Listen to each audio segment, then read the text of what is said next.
ಕರ್ತನಲ್ಲಿ ಪ್ರಿಯ ಸಹೋದರ ಸಹೋದರಿಗಳೇ, ನಾವು ಯೇಸು ಕ್ರಿಸ್ತನ ಬರುವಿಕೆಯಿಂದ ಆದಂಥ 4 ಆಶೀರ್ವಾದಗಳನ್ನು ಧ್ಯಾನಿಸ್ಕೊಂಡು ಬರ್ತಿದ್ದೀವಿ.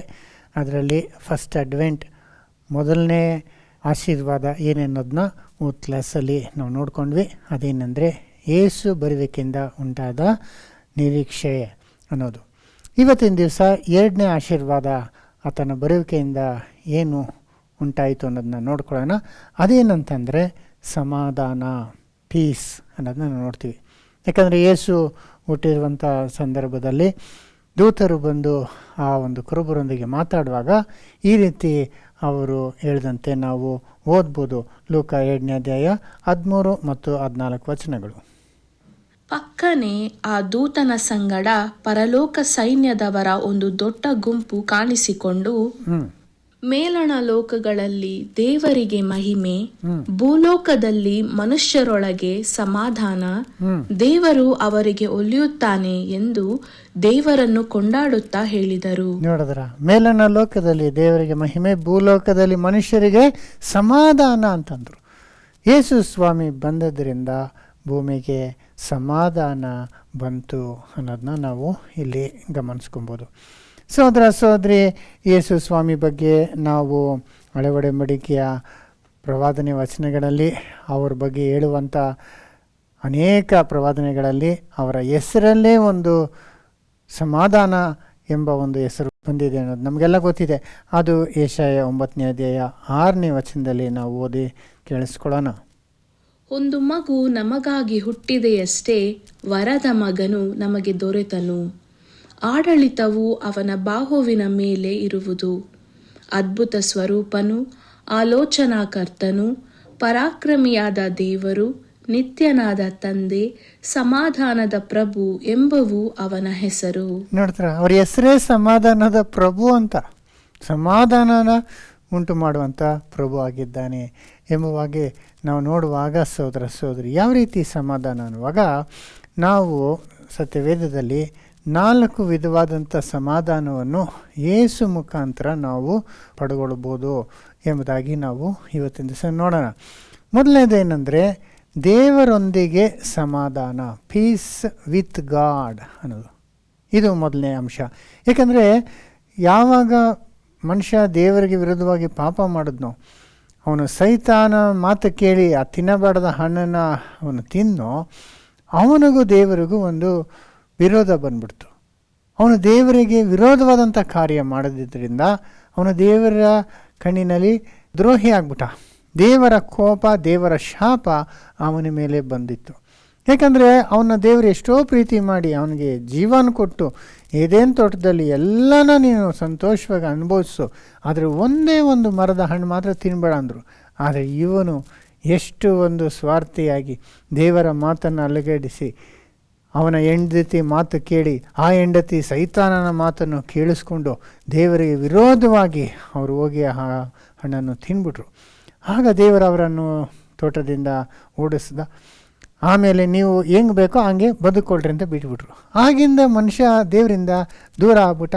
ದೇವರ ದೃಷ್ಟಿನಲ್ಲಿ ಅವನು ಕೆಟ್ಟವನಾಗಿ, ಒಂದು ವೈರಿಯಾಗಿ, ದೇವರ ಶಾಪವನ್ನು ಹೊಂದಿದವನಾಗಿ ಜೀವಿಸ್ತಿದ್ದಾನೆ. ಹಾಗಾಗಿ ಅವನು ಕೂಡ ಆ ದೇವರಿಗೆ ವಿರೋಧವಾದಂಥ ಕಾರ್ಯಗಳನ್ನು ಇನ್ನೂ ಮಾಡಿಕೊಂಡು ಅವನಿಗೆ ಮಕ್ಕಳಾದರೂ ಅವನ ಸಂತಾನ ಕೂಡ ಅದೇ ರೀತಿ ದೇವರು ಕೊಟ್ಟಂಥ ಮನಸ್ಸಾಕ್ಷಿಗೆ ವಿರೋಧವಾಗಿ ಪಾಪ ಮಾಡಿಕೊಂಡು ಸ್ವಾರ್ಥಿಗಳಾಗಿ ಕೆಟ್ಟ ಕಾರ್ಯಗಳನ್ನು ಮಾಡುತ್ತಾ ಸೈತಾನನ ಮಾರ್ಗದಲ್ಲಿ ಬಂದು ಜೀವಿಸ್ಬಿಟ್ರು.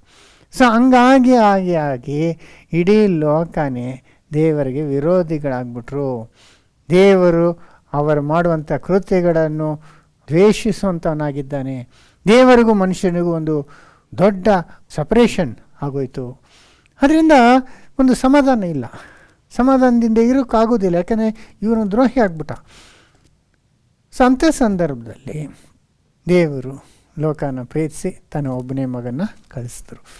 ಸೊ ಯೇಸು ಬಂದಿದ್ದ ನಿಮಿತ್ತವಾಗಿ ಯೇಸು ಆ ಒಂದು ವೈರವನ್ನು, ದೇವರ ನ್ಯಾಯವಾದಂಥ ಆಜ್ಞೆಯನ್ನು ಮನುಷ್ಯನ ಮೇಲಿಂದ ತೆಗೆದು ಹಾಕೋದಕ್ಕಾಗಿ ಆತನು ಈ ಭೂಮಿಗೆ ಬಂದು 30 ವರ್ಷಗಳು ಆತನು ಪಾಪವಿಲ್ಲದೆ ನಿರ್ದೋಷಿಯಾಗಿ ಬದುಕಿ, ಪಾಪ ಮಾಡಿ ದೇವರ ವೈರಿಯಾದಂಥ, ದೇವರ ಶಾಪವನ್ನು ಪಡೆದಂಥ ಆದಾಮನ ಕುಲಕ್ಕಾಗಿ ಯೇಸು ಶಿಲುಬೆ ಮೇಲೆ ಬಲಿಯಾದರು. ಅದಕ್ಕಾಗಿ ಹುಟ್ಟಿದ್ದು, ಆತನು ಭೂಮಿಗೆ ಬಂದಿದ್ದೇ ಈ ಒಂದು ವೈರ್ಯವನ್ನು, ಈ ಒಂದು ಹಗೆಯನ್ನು, ದೇವರ ಕೋಪವನ್ನು, ಶಾಪವನ್ನು ತೆಗೆದುಹಾಕುವುದಕ್ಕಾಗಿ. ಅದರಿಂದ ಆ ಶಾಪನ ಆತನು ತಗೊಂಡು ಶಿಲುಬೆ ಮೇಲೆ ನಮಗೋಸ್ಕರ, ಲೋಕಕ್ಕೋಸ್ಕರ, ಆದಾಮನ ಮಕ್ಕಳಿಗೋಸ್ಕರ ಆತನು ಶಿಲುಬೆ ಮೇಲೆ ಬಲಿಯಾದಾಗ ಆತನ ರಕ್ತದ ಮುಖಾಂತರ ಮನುಷ್ಯರಿಗೆ ಪಾಪ ವಿಮೋಚನ ಮತ್ತು ಶಾಪದಿಂದ ಬಿಡುಗಡೆ ಆಗುವಂಥದ್ದನ್ನ ನಾವೆಲ್ಲ ತಿಳ್ಕೊಂಡಿದ್ದೇವೆ. ಅದರಿಂದ ಸಹೋದರ ಸಹೋದರಿ, ಆ ಒಂದು ಕಾರ್ಯದಿಂದ ಆತನು ದೇವರಿಗೂ ಮನುಷ್ಯರಿಗೂ ಸಮಾಧಾನ ಉಂಟು ಮಾಡಿ, ನಮ್ಮ ಇಬ್ಬರ ಮಧ್ಯದಲ್ಲಿ ಇರುವಂಥ ಗೋಡೆಯನ್ನು ತೆಗೆದುಹಾಕಿ ನಾವು ಪುನಃ ದೇವರ ಮಕ್ಕಳಾಗುವಂತೆ, ದೇವರೊಂದಿಗೆ ಸಮಾಧಾನದಿಂದ ಇರುವಂತೆ ಯೇಸು ಸ್ವಾಮಿ ದಾರಿಯನ್ನು ತೋರಿಸಿದ್ರು. ಅದರಿಂದ ಸಹೋದರ ಸಹೋದರಿ, ನಾವು ರೋಮ ಪತ್ರಿಕಾ 5ನೇ ಅಧ್ಯಾಯ 1ನೇ ವಚನದಲ್ಲಿ ನಾವು ನೋಡುವಾಗ ಕೂಡ ಎಷ್ಟು ಸ್ಪಷ್ಟವಾಗಿ ನಾವು ತಿಳ್ಕೊಬೋದು. ಹೀಗಿರಲಾಗಿ ನಾವು ನಂಬಿಕೆಯಿಂದ ನೀತಿವಂತರಾದ ಕಾರಣ ನಮ್ಮ ಕರ್ತನಾದ ಯೇಸು ಕ್ರಿಸ್ತನ ಮೂಲಕ ದೇವರೊಂದಿಗೆ ಉಂಟಾದ ಸಮಾಧಾನದಲ್ಲಿ ಇರೋಣ. ನೋಡಿದ್ರ, ದೇವರೊಂದಿಗೆ ಸಮಾಧಾನದಲ್ಲಿ ಇರಬೇಕಂದ್ರೆ ಯೇಸು ಕ್ರಿಸ್ತನ ಮುಖಾಂತರ ಉಂಟಾದ ಪಾಪ ಕ್ಷಮಾಪಣೆಯಿಂದ ಅಂತ ಎಷ್ಟು ಸ್ಪಷ್ಟವಾಗಿ ಹೇಳ್ತಾರೆ. ಇನ್ನೊಂದ್ಸತಿ ಓದಿ. ಹೀಗಿರಲಾಗಿ ನಾವು ನಂಬಿಕೆಯಿಂದ ನೀತಿವಂತರಾದ ಕಾರಣ. ನೋಡಿದ್ರ, ನಂಬಿಕೆಯಿಂದ ಯೇಸು ನಮಗಾಗಿ ಸತ್ತನು ಅಂತ ನಾವು ನಂಬುವಾಗ ನಾವು ನೀತಿವಂತರಾಗ್ಬಿಡ್ತೀವಿ. ಪಾಪಿಗಳು ನಾವು, ಆದರೆ ಯೇಸು ಆ ನೀತಿನ ನಮಗೆ ದೇವರು ಕೊಡ್ತಾರೆ. ಯಾಕಂದರೆ ನಮ್ಮ ಪಾಪನ ಯೇಸು ಮೇಲೆ ಹಾಕಿದ್ರು, ಆತನ ನೀತಿನ ನಮಗೆ ಕೊಡುವಂಥವರಾಗಿದ್ದಾರೆ. ಯಾವಾಗ ಅಂದರೆ ನಾವು ನಂಬುವಾಗ. ಅದನ್ನೇ ಇಲ್ಲಿ ಹೇಳುವಂಥದ್ದು. ಹೀಗಿರಲಾಗಿ ನಾವು ನಂಬಿಕೆಯಿಂದ ನೀತಿವಂತರಾದ ಕಾರಣ ನಮ್ಮ ಕರ್ತನಾದ ಯೇಸು ಕ್ರಿಸ್ತನ ಮೂಲಕ ದೇವರೊಂದಿಗೆ ಉಂಟಾದ ಸಮಾಧಾನದಲ್ಲಿ ಇರೋಣ. ಅದರಿಂದ ನಮಗೆ ನಮ್ಮ ಪಾಪಗಳು ಮುಚ್ಚಲ್ಪಡಬೇಕು. ಆಗಲೇ ನಾವು ದೇವರೊಂದಿಗೆ ಸಮಾಧಾನವಾಗಿ ಇರ್ಬೋದು. ದೇವ್ರ ವಿರೋಧಿಯಾಗಿ ನಾವು ತಪ್ಪು ಮಾಡಿಬಿಟ್ಟಿದ್ದೀವಿ. ಇವಾಗ ಅದಕ್ಕೆ ಪ್ರಾಯಶ್ಚಿತ್ತ ಬೇಕು. ಅದಕ್ಕಾಗಿ ಯೇಸು ಬಂದರು. ಅದರಿಂದನೇ ಹಳೆ ಕಾಲದಲ್ಲಿ ಕೂಡ ದೇವರೊಬ್ಬ ತಪ್ಪು ಮಾಡೋದಂದರೆ ಅದು ನೀತಿವಂತನಂತ ದೇವರು ಅವನ್ನ ಕ್ಷಮಿಸೋದಕ್ಕೆ ಹಂಗೆ ಆಗ್ತಿರ್ಲಿಲ್ಲ. ಅದರಿಂದ ಒಂದು ಪಶುವನ್ನು ತಗೊಂಬಂದು ಆ ಪಶು ಮೇಲೆ ಅವನ ಪಾಪವನ್ನು ಹಾಕಿ ಆ ಪಶುವನ್ನು ಸಾಯಿಸ್ತಿದ್ರು. ಅದರ ರಕ್ತವನ್ನು ಸುರಿಸಿ ಅಲ್ಲಿ ಚೆಲ್ಲುವಾಗ ಆವಾಗ ನ್ಯಾಯವಾದಂಥ ದೇವರು ನ್ಯಾಯವಾದಂಥ ದಂಡನೆ ಕೊಟ್ಟಿರೋದ್ರಿಂದ ಈ ಮನುಷ್ಯನಿಗೆ ಬಿಡುಗಡೆ ಆಗುವಂಥದ್ದು. ಅದನ್ನು ನಾವು ಕೊಲೋಸಿಯ 1ನೇ ಅಧ್ಯಾಯ 19ನೇ ವಚನದಲ್ಲಿ ಕೂಡ ನೋಡ್ಬೋದು. ತಂದೆಯಾದ ದೇವರು ಆತನಲ್ಲಿ ತನ್ನ ಸರ್ವ ಸಂಪೂರ್ಣತೆಯು ವಾಸವಾಗಿರಬೇಕೆಂತಲೂ 20 ಆತನು ಶಿಲುಬೆಯ ಮೇಲೆ ಸುರಿಸಿದ ರಕ್ತದಿಂದ ತಾನು ಸಮಾಧಾನವನ್ನು ಉಂಟು ಮಾಡಿ ಭೂಪರಲೋಕಗಳಲ್ಲಿರುವ ಸಮಸ್ತವನ್ನು ಆತನ ಮೂಲಕ ತನಗೆ ಸಂಧಾನಪಡಿಸಿಕೊಳ್ಳಬೇಕೆಂತಲೂ ನಿಷ್ಕರ್ಷೆ ಮಾಡಿದನು. ನೋಡಿದ್ರ, ಯೇಸು ಸ್ವಾಮಿ ಆತನು ಶಿಲುಬೆಯಲ್ಲಿ ಸುರಿಸಿದ ರಕ್ತದ ಮುಖಾಂತರ ಭೂಮಿ ಆಕಾಶದಲ್ಲಿ ಇರುವಂಥ ಎಲ್ಲರನ್ನು, ದೇವರಿಗೆ ವಿರೋಧವಾದವರನ್ನು ದೇವರೊಂದಿಗೆ ಒಂದು ಮಾಡಿದ್ದಾನೆ ಅಂತ ಎಷ್ಟು ಕ್ಲಿಯರಾಗಿ ಹೇಳ್ತಾರೆ. ಇಂಗ್ಲೀಷ್ನ ನೋಡ್ಬೇಕಂದ್ರೆ, it please God through him to reconcile to himself all things on earth and heaven by making peace through his blood. ಆತನ ರಕ್ತದ ಮುಖಾಂತರ ಸಮಾಧಾನ ಉಂಟು ಮಾಡಿದ್ರು ಅಂತಾರೆ. ನೋಡಿ ಇನ್ನೊಂದ್ಸತಿ. ಆತನು ಶಿಲುಬೆಯ ಮೇಲೆ ಸುರಿಸಿದ ರಕ್ತದಿಂದ ತಾನು ಸಮಾಧಾನವನ್ನು ಉಂಟು ಮಾಡಿ. ನೋಡಿದ್ರ, ರಕ್ತದಿಂದ ಸಮಾಧಾನ ಉಂಟು ಮಾಡಿ ಅಲ್ವರ. ನೀತಿವಂತನಾದಂಥ ಯೇಸು ಸ್ವಾಮಿ ಯಾವಾಗ ಪಾಪಿಯಾದಂಥ ಆದಾಮ್ಗಾಗಿ ತನ್ನ ರಕ್ತವನ್ನು ಸುರಿಸಿ ಪ್ರಾಣ ಕೊಟ್ಟನು, ಆಗ ಆದಾಮ್ ಮೇಲಿದ್ದಂಥ ಶಾಪ ಎಲ್ಲ ಹೋಯಿತು. ಆದಾಮು ತಿರುಗಾ ದೇವರ ಮಗನಾಗುವುದಕ್ಕೆ ಸಾಧ್ಯವಾಯಿತು. ಈ ರೀತಿ ಆದಾಮ್ ಮಾತ್ರ ಅಲ್ಲ, ಆದಾಮ್ನಿಂದ ಬಂದಂಥ ಮನುಕುಲ ಅಂತ ಹೇಳ್ಬೋದು. ಮಾತ್ರ ಅಲ್ಲ, ಪರಲೋಕದಲ್ಲಿ ಇರುವಂಥವ್ರ ದೇವದೂತರುಗಳ ಕೂಡ ತಪ್ಪು ಮಾಡಿದ್ದಾರೆ. ಅವರು ಕೂಡ ದೇವರೊಂದಿಗೆ ತಿರುಗಾ ಸಮಾಧಾನ ಪಡ್ಕೊಬೇಕಂದ್ರೆ ಯೇಸು ಮುಖಾಂತರ ಮಾತ್ರ ಸಾಧ್ಯ ಅನ್ನೋದನ್ನ ನಾವಿಲ್ಲಿ ಎಷ್ಟು ಸ್ಪಷ್ಟವಾಗಿ ತಿಳ್ಕೊಬೋದು. ಅದರಿಂದ ಮೊದಲನೇ ವಿಷಯ ಏನಂದರೆ ದೇವರೊಂದಿಗೆ ಸಮಾಧಾನವನ್ನು ನಾವು ಪಡ್ಕೊಳ್ಳೋಂಥದ್ದು. ಎರಡನೇ ವಿಷಯ ಏನಂದರೆ ಇಂಗ್ಲೀಷ್ನಲ್ಲಿ ಪೀಸ್ ಇನ್ ಗಾಡ್, ದೇವರಲ್ಲಿ ಸಮಾಧಾನದಿಂದ ಇರುವುದು. ಅನ್ನೋದಂದರೆ ಪೀಸ್ ಇನ್ ಗಾಡ್ ಅಂದರೆ ನಾವು ದೇವರ ಮೇಲೆ ಇಟ್ಟಿರುವಂಥ ನಂಬಿಕೆಯ ಮುಖಾಂತರ ನಾವು ಸಮಾಧಾನದಿಂದ ಇರ್ಬೋದು. ದೇವರ ಮೇಲೆ ನಾವು ಇಟ್ಟಿರುವಂಥ ಭರವಸೆ, ಆದ್ದರಿಂದ ನಾವು ಸಮಾಧಾನ ಇರ್ಬೋದು. ನಮಗೆಷ್ಟೋ ಕಷ್ಟಗಳು ಸಮಸ್ಯೆಗಳು ಬಂದಾಗ್ಯೂ ನಾವು ದೇವರನ್ನ ನಂಬಿದ್ದೇವೆ, ದೇವರ ಹತ್ರ ನಾವು ಪ್ರಾರ್ಥನೆ ಮಾಡಿದ್ದೇವೆ, ಆದ್ದರಿಂದ ನಾವು ದೇವರಲ್ಲಿ ಸಮಾಧಾನದಿಂದ ಇರುವಂಥದ್ದು. ಅದನ್ನು ಅನೇಕ ವಚನಗಳಿದೆ.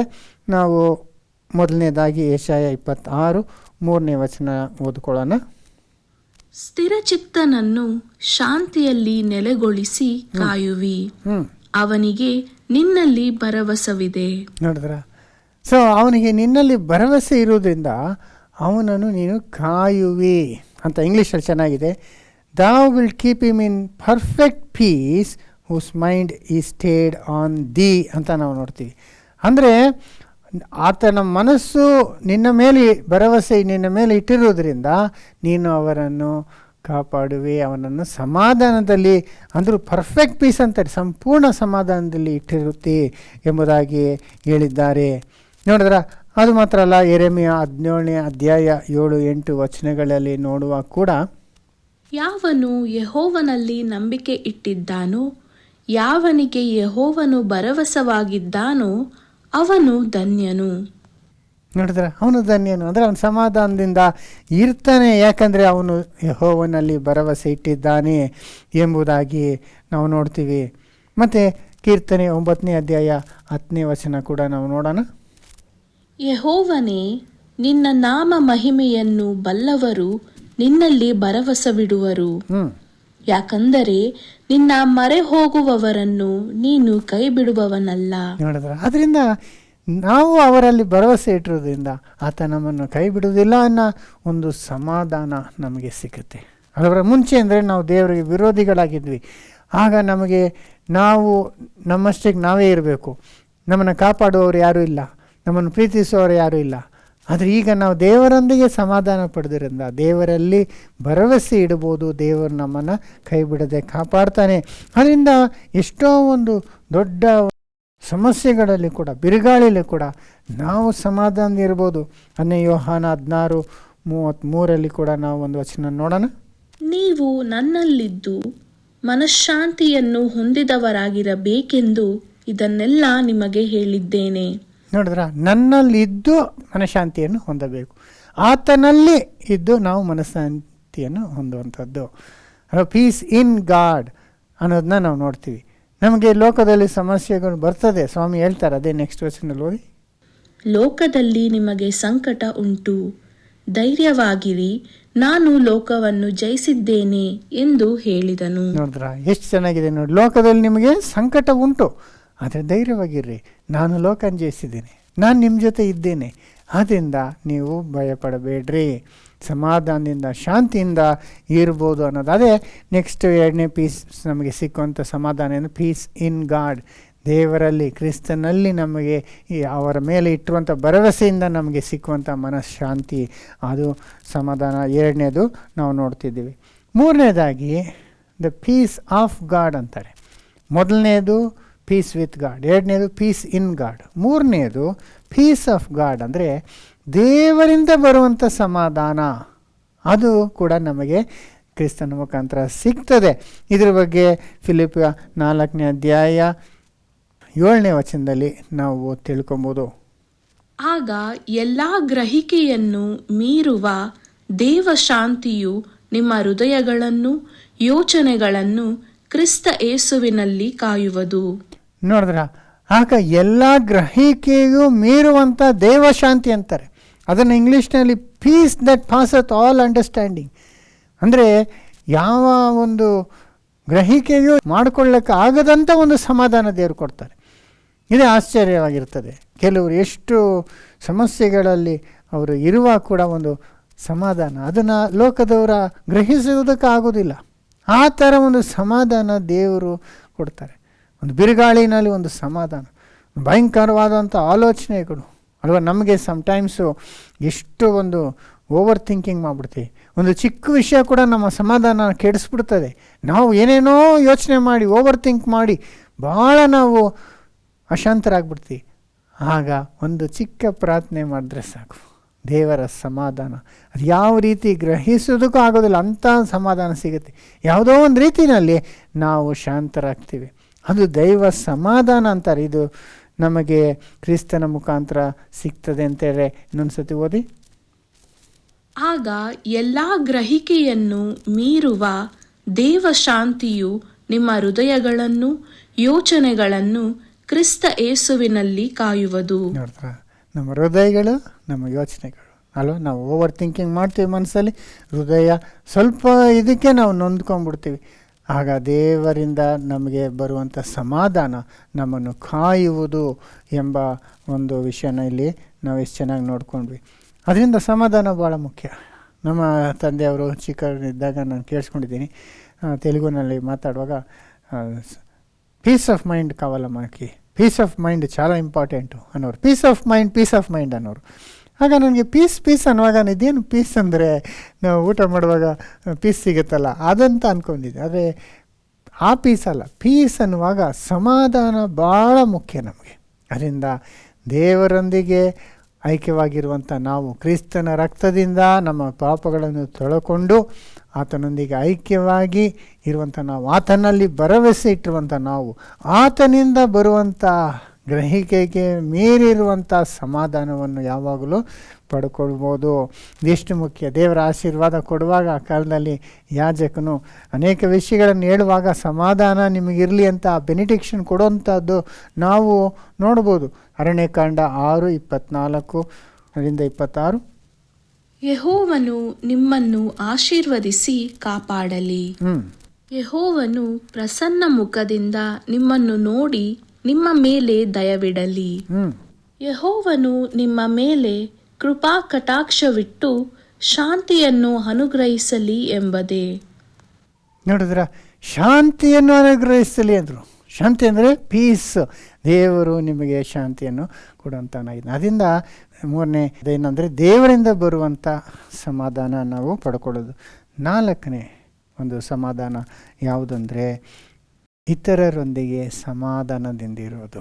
ಇದು ಕೂಡ ನಾವು ದೇವರೊಂದಿಗೆ ನಾವು ಒಂದಾದ ಮೇಲೆ, ನಮ್ಮ ಪಾಪಗಳೆಲ್ಲ ಕ್ಷಮಿಸಲ್ಪಟ್ಟ ಮೇಲೆ, ದೇವರ ಸಮಾಧಾನದಲ್ಲಿ ನಾವು ಬಂದ ಮೇಲೆ, ದೇವರಿಂದ ಸಮಾಧಾನವನ್ನು ಹೊಂದಿಕೊಂಡ ನಂತರ ನಾವು ಇತರರೊಂದಿಗೆ ಕೂಡ ಸಮಾಧಾನದಿಂದ ಇರ್ಬೋದು. ಇದು ಕೂಡ ಯೇಸು ಕ್ರಿಸ್ತನ ಬರುವಿಕೆ ಮುಖಾಂತರ ಸಿಕ್ಕುವಂಥ ಒಂದು ದೊಡ್ಡ ಆಶೀರ್ವಾದ ಅಂತ ನಾವು ನೋಡ್ಬೋದು. ಏಕೆಂದರೆ ಸಮಾಧಾನ ನಮ್ಮಲ್ಲಿ ಇರೋದು ಮಾತ್ರ ಅಲ್ಲ, ನಮ್ಮ ಕುಟುಂಬದಲ್ಲಿ ಸಮಾಧಾನ ಇರಬೇಕು ಅಲ್ವರ. ಗಂಡ ಹೆಂಡತಿಯರಲ್ಲಿ ಸಮಾಧಾನ ಇರಬೇಕು, ತಂದೆ ತಾಯಿ ಮಕ್ಕಳೊಂದಿಗೆ ಸಮಾಧಾನ ಇರಬೇಕು. ಮಾತ್ರ ಅಲ್ಲ, ನಮ್ಮ ನೈಬರ್ಸೊಂದಿಗೆ ಅಕ್ಕಪಕ್ಕದಲ್ಲಿ ನಾವು ಸಮಾಧಾನದಿಂದ ಇರಬೇಕು. ನಾವು ಕೆಲಸ ಮಾಡುವಂಥ ಸ್ಥಳದಲ್ಲಿ ನಾವು ಸಮಾಧಾನದಿಂದ ಇರಬೇಕು. ಮಾತ್ರ ಅಲ್ಲ, ಈ ಲೋಕದಲ್ಲಿ ನಮ್ಮನ್ನು ದ್ವೇಷಿಸುವಂಥವ್ರು ಕೂಡ ನಾವು ಸಮಾಧಾನವಾಗಿರಬೇಕು ಅಲ್ವರ. ಯಾಕಂದರೆ ಎಷ್ಟೋ ಜನ ದೇವರಿಂದ ಇನ್ನೂ ದೂರವಾಗಿದ್ದಾರೆ, ದೇವರಿಗೆ ವಿರೋಧವಾದ ಕಾರ್ಯದಲ್ಲೇ ಮಾಡ್ತಿದ್ದಾರೆ. ಅವರಿನ್ನೂ ಯೇಸು ಸ್ವಾಮಿನ ಅರ್ಥಕೊಂಡಿಲ್ಲ. ಹಾಗಿದ್ದರೂ ಅವ್ರ ಜೊತೆಗೆ ನಾವು ಜೀವಿಸಬೇಕಾಗತ್ತೆ ಈ ಭೂಲೋಕದಲ್ಲಿ. ಆದ್ದರಿಂದ ಎಷ್ಟು ಮಟ್ಟಿಗೆ ಸಾಧ್ಯನೋ ಅಷ್ಟು ಮಟ್ಟಿಗೆ ಎಲ್ಲರೊಂದಿಗೆ ಸಮಾಧಾನ ಇರಬೇಕು ಅನ್ನೋದನ್ನೇ ನಾವು ವಾಕ್ಯದಲ್ಲಿ ನಾವು ನೋಡ್ತೀವಿ. ಪೌಲ್ ಹೇಳ್ದಂಥ ರೋಮ ಪತ್ರಿಕೆ 12ನೇ ಅಧ್ಯಾಯ 18ನೇ ವಚನ. ಸಾಧ್ಯವಾದರೆ ನಿಮ್ಮಿಂದಾಗುವ ಮಟ್ಟಿಗೆ ಎಲ್ಲರ ಸಂಗಡ ಸಮಾಧಾನದಿಂದಿರಿ. ಸಾಧ್ಯವಾದಷ್ಟು ಎಷ್ಟಾಗತ್ತೋ ಅಷ್ಟು ಮ್ಯಾಕ್ಸಿಮಮ್ ನೀವೇನು ಮಾಡಿ, ಎಲ್ಲರೊಂದಿಗೆ ಸಮಾಧಾನದಿಂದಿರುವಂತೆ ನೀವು ಪ್ರಯತ್ನಿಸಿರಿ ಅಲ್ವರ. ಆ ಸಮಾಧಾನ ನಮ್ಮಲ್ಲಿ ಬಂದ ಮೇಲೆ ನಾವು ಇನ್ನೊಬ್ಬರು ಸಮಾಧಾನ ಇರುವಂತೆ ನಾವು ಸಹಾಯ ಮಾಡಬೇಕು. ಮಾತ್ರ ಅಲ್ಲ, ನಮಗೆ ಚೆನ್ನಾಗಿ ಗೊತ್ತಿದೆ ನಾವು ಸಮಾಧಾನ ಮಾಡುವಂಥವರಾಗಿರಬೇಕು ಅಲ್ವರ. ಎಷ್ಟು ಚೆನ್ನಾಗಿ ಹೇಳ್ತಾರೆ ಮತ್ತೆಯು 5:9 ಸಮಾಧಾನ ಪಡಿಸುವವರು ಧನ್ಯರು, ಅವರು ದೇವರ ಮಕ್ಕಳು ಅನ್ನಿಸಿಕೊಳ್ಳುವರು. ಸಮಾಧಾನ ಪಡಿಸುವವರು ಧನ್ಯರು, ಅವರು ದೇವರ ಮಕ್ಕಳು ಎನ್ನಿಸಿಕೊಳ್ಳುವರು. ಅಂದರೆ ಸಮಾಧಾನ ಪಡಿಸುವಂಥವರಾಗಿರ್ಬೇಕು ನಾವು. ಅಲ್ಲಿ ಯಾರೋ ಜಗಳ ಆಡ್ತಿದ್ದಾರೆ, ಅವರೊಂದಿಗೆ ಸಮಾಧಾನ ಉಂಟು ಮಾಡೋದಕ್ಕೆ ಸಹಾಯ ಮಾಡಬೇಕು. ಸಮಾಧಾನದ ಇರುವಂತೆ ಕುಟುಂಬಗಳಲ್ಲಾಗಲಿ ಸ್ನೇಹಿತರ ಮಧ್ಯದಲ್ಲಾಗಲಿ ನಾವು ಮಾಡುವಂಥವರಾಗಿರಬೇಕು. ಮಾತ್ರ ಅಲ್ಲ, ಲೋಕನ ದೇವರೊಂದಿಗೆ ಸಮಾಧಾನ ಮಾಡುವಂಥ ಒಂದು ಕೆಲಸನ ಕೂಡ ದೇವರು ನಮಗೆ ಕೊಟ್ಟಿದ್ದಾನೆ. ಲೋಕ ದೇವರಿಗೆ ವಿರೋಧವಾಗಿದ್ದಾರಲ್ಲ, ನಾವು ಇದ್ದಂತೆ ಅದೇ ರೀತಿ ನಾವು ಈ ಒಂದು ಯೇಸು ಸ್ವಾಮಿಯ ಸುವಾರ್ತೆಯ ಮುಖಾಂತರ ಲೋಕವನ್ನು ದೇವರೊಂದಿಗೆ ಒಂದು ಮಾಡಬೇಕಾಗ್ತದೆ. ಆ ಒಂದು ಸೇವೆ ನಮಗೆ ಕೊಟ್ಟಿದ್ದಾನೆ ಅಂತ ಕೂಡ ನಾವು ವಾಕ್ಯದಲ್ಲಿ ನಾವು ನೋಡ್ತೀವಿ. ಅದನ್ನು 2 ಕೊರಿಂಥಿಯ 5ನೇ ಅಧ್ಯಾಯ 18ಇಂದ 20ವರೆಗೂ ನಾವು ಓದುವಾಗ ಗೊತ್ತಾಗ್ತದೆ. ಇದೆಲ್ಲ ದೇವರಿಂದಲೇ ಉಂಟಾದದ್ದು.